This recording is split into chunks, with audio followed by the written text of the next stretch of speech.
Bismillahirrahmanirrahim. Assalamualaikum warahmatullahi wabarakatuh dan salam sejahtera semua. Cikgu ucapkan terima kasih kerana mengikuti kelas cikgu. Cikgu doakan anda semua berada dalam keadaan sihat, baik-baik semua dan sentiasa bahagia di samping keluarga. So, hari ini kita akan teruskan pembelajaran kita dengan tajuk koordinasi dan gerak balas. 3.1 bertajuk homeostasis dalam benda hidup. So, hari ini kita akan tengok apa yang dikatakan homeostasis dan apa yang terlibat dalam homeostasis. Okay? So, homeostasis bermaksud pengekalan persekitaran dalam badan organisma. Okay, organisma ni sama ada benda hidup, sama ada manusia, haiwan ataupun tumbuhan. Okey, jadi tengok dekat sini bagaimana homeostasis ini akan terjadi apabila berlaku perubahan pada aras suhu, aras air, pH dan juga tekanan darah. Okey, sebagai contohnya persekitaran yang tidak seimbang adalah apabila suhu terlalu tinggi dalam badan. Kalau tidak dikawal melalui proses homeostasis ini, maka sel organisma akan mati dan akhirnya akan menyebabkan organisma itu sendiri akan maut ataupun meninggal. Okey, so kita tengok satu persatu. Okey, apa sebenarnya yang dikatakan sebagai proses kawalan homeostasis? So, apabila keadaan persekitaran badan kita berubah, contohnya suhu meningkat, jadi pusat kawalan otak akan mengesan peningkatan itu. Okey, otak akan kesan dan seterusnya pembetulan akan bertindak dan suhu akan menurun kepada julat yang normal. Sebaliknya, apabila suhu badan menurun, mekanisme pembetulan akan bertindak dan suhu meningkat kepada julat normal. Okey, kita tengok dekat sini. Contoh yang diberikan adalah suhu. Okey, katakan suhu badan kita tiba-tiba naik dengan tinggi. Okey, normal suhu badan kita adalah 37 darjah Celsius. Tiba-tiba hari itu suhu badan kita meningkat 38, 39, 40. Jadi hal ini sekiranya kita tidak kawal, dia boleh menyebabkan kita maut ataupun mati. Jadi oleh itu, pusat kawalan di otak akan mengesan perubahan suhu itu. Bila dia meningkat, dia akan menggunakan beberapa kaedah supaya suhu badan kita kembali kepada normal. Sama juga apabila suhu badan kita menurun.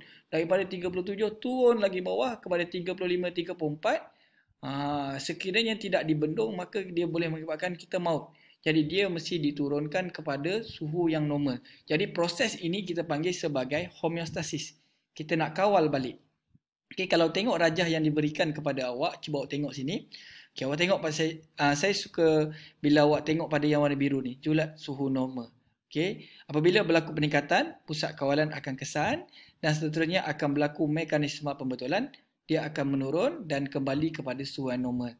Sama juga apabila suhu badan menurun, dia akan kembali kepada mekanisme pembetulan dan akhirnya akan meningkatkan kembali suhu badan. Jadi jelas itu yang dimaksudkan sebagai homeostasis. Dia nak kembalikan. Dan contoh yang diberikan di sini adalah suhu. Okey, kita tengok. Okey, kita tengok dekat sini kawal atur kandungan air. Okey, so kandungan air ni dia ada dua. Sama ada air dalam badan kita terlalu banyak ataupun air dalam badan kita terlalu sedikit. Jadi kita tengok dekat sini, kita tengok pada paras air yang normal dalam badan semua ni. Sistem yang terlibat dalam kawal atur air adalah sistem perkumuhan dan sistem endokrin. Dan organ yang terlibat adalah ginjal dan otak. Ingat, ini untuk kawal atur kandungan air. Organ yang terlibat adalah ginjal dan juga otak. Sistem terlibat adalah perkumuhan dan juga endokrin. Okey, kita tengok satu persatu daripada sini. Okey, dalam aras air normal, apabila kandungan air meningkat. Bila berlaku ni? Apabila kita minum air dengan banyak. Okey, jadi siapa yang kesan dia? Yang kesan dia adalah otak. Dia kesan kandungan dalam air dalam badan kita ni terlalu banyak. Jadi otak pun kesan. Jadi bila banyak pun susah, dia akan bermasalah. Jadi apa otak buat? Okey, otak akan bertindak yang mana akan berlaku mekanisme pembetulan. Otak akan merangsang sejenis hormon supaya ginjal menambahkan penghasilan air kencing. Lebih banyak air kencing dihasilkan. Jadi apabila awak semua minum air dengan banyak, so bila otak kesan tadi, so awak kemudiannya akan lebih banyak mengeluarkan air kencing, banyak ketandas, banyak kencing supaya kandungan air itu boleh diturunkan. Jadi akhirnya kandungan air tadi akan diturunkan kembali ke paras yang normal. Okey, faham semua Okey. Sebaliknya, apabila suhu air menurun. Bila menurun tu? Bila awak dah keadaan berpeluh, peluh dah keluar banyak ataupun awak kurang minum air. Jadi paras air dalam badan awak kurang. Jadi siapa yang akan kesan dia? Yang akan kesan dia adalah otak. So dekat sini otak akan bertindak, dia akan merangsang rembesan sejenis hormon supaya mengurangkan penghasilan air kencing. Okey, dan pada masa yang sama kita akan rasa dahaga. Kenapa mesti buat macam ni? Okey, sekarang ni air dalam badan awak semua dah kurang. Okey, kalau awak terus kencing maknanya air makin kurang. Jadi otak tadi dah rangsang satu hormon dekat bahagian supaya kurangkan awak kencing. Okey, jadi air kurang keluar dan pada masa sama awak rasa dahaga. Kenapa rasa dahaga? Awak rasa nak minum air. Kenapa mesti nak minum air? Supaya kandungan air tadi yang kurang dalam badan awak ditambah supaya kembali ke paras normal. Jadinya akhirnya kandungan dalam badan, dari air dalam badan awak semakin meningkat dan kembali kepada normal. Okey, jelas semua dekat sini Okey, ini adalah untuk air. Seterusnya cikgu pergi kepada suhu badan. Suhu badan turut mengalami proses yang sama seperti air tadi. Okey, dalam kawal atur suhu badan, sistem yang terlibat adalah sistem perkumuhan dan sistem endokrin. Okey, so organ yang terlibat adalah kulit, otak dan juga otot rangka. Okey, kalau dekat sini kita tengok cara baca dia, tengok daripada tengah. Sama dalam buku teks awak ni. Suhu normal badan manusia adalah 37 darjah Celsius. Okey, so bila masa suhu meningkat, apabila awak berada dengan panas, suhu pun meningkat dalam badan awak. Hari panas, suhu badan meningkat. So, bila suhu badan awak meningkat, akhirnya otak mengesan. Mengesan suhu badan awak ni semakin naik. So, apa otak buat? Otak akan mula merangsang supaya berlaku mekanisme pembetulan, iaitu yang berlaku yang pertama adalah salur darah mengembang. Okey. Yang kedua, bulu roma awak akan condong. Berbeza bila sejuk bulu awak makin tegak. Sekarang ni dia condong. Salur darah mengembang, bulu roma semakin condong dan awak akan mula berpeluh bila awak berada pada tempat panas. Dan seterusnya, aktiviti otot rangka dan rembesan hormon tertentu akan berkurangan dan seterusnya menurunkan suhu badan. Dan pada masa sama, air kencing awak keluar dengan sedikit.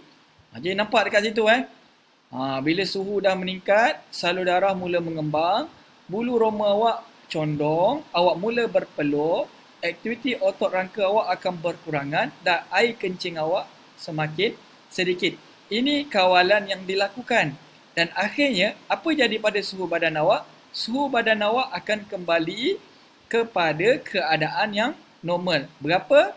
Iaitu 37 darjah Celsius. Okey. So sebaliknya, bagaimana kalau suhu normal tadi 37 darjah Celsius menurun? Bila masa dia menurun ni? Iaitu pada hari sejuk. Jadi suhu badan awak akan mula menurun. Bahaya bila dah keadaan sejuk ni, terlalu sejuk, suhu badan awak menurun secara drastik, ini amat bahaya. Jadi apa yang otak buat? Otak akan kesan dulu. Apa yang cuba buat adalah berlawanan dengan apa yang tindakan salur darah, bulu roma tadi. Dia berbeza dengan apabila suhu badan awak meningkat. Salur darah semakin mengecut. Kalau tadi dia mengembang, ini dia mengecut. Bagaimana pula dengan bulu roma? Bulu roma semakin menegak. Dan seterusnya awak mula kurang berpeluh. Waktu sejuk memang kurang berpeluh. Dan seterusnya apa jadi pada otot rangka? Otot rangka akan mengecut dan mengendur secara aktif dan menyebabkan seseorang untuk meningkatkan suhu badan, dan pada masa yang sama hormon tertentu akan dirembeskan untuk meningkatkan metabolisme badan. Jelas nampak dekat situ apa yang buat.